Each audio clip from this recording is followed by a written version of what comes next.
Ахмедхан Хаутиев проживает в этом селе в многоэтажном доме более 30 лет. Говорит, что отключение воды на длительное время здесь стало уже нормой. Из-за слабого давления вода вверх не поднимается. Приходится ждать 12 ночи. Только в это время можно рассчитывать на природный ресурс. Все это доставляет ряд неудобств местным жителям.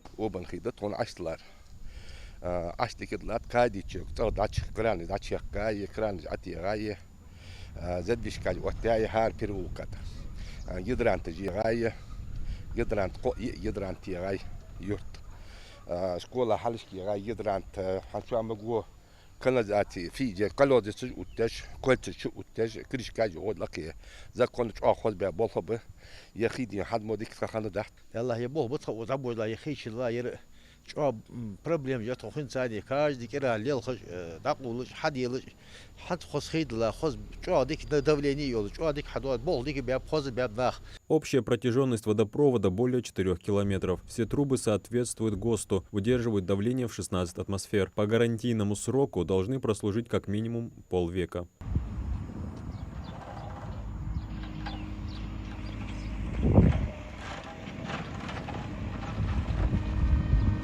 Работы начались 17 апреля этого года на участке дороги от улицы Мамилова до развилки Альгетти-Армхи. Все делалось поэтапно. Это был процесс замены ветхой водопроводной трубы на новую. К завершению приблизились спустя 2 месяца. Подсоединено у нас 3 переулка и 3 улицы и 1 многоквартирный дом. Всего сделано 120 отводов. Также были установлены бетонные кольца, 3 пожарных гидранта и шаровые краны для подключения переулков. После завершения провели работы по уборке кусков асфальта, камней и прочего мусора с дорог и обочин. Адам Гуражев, Хасан Ивлоев, Магаз 24.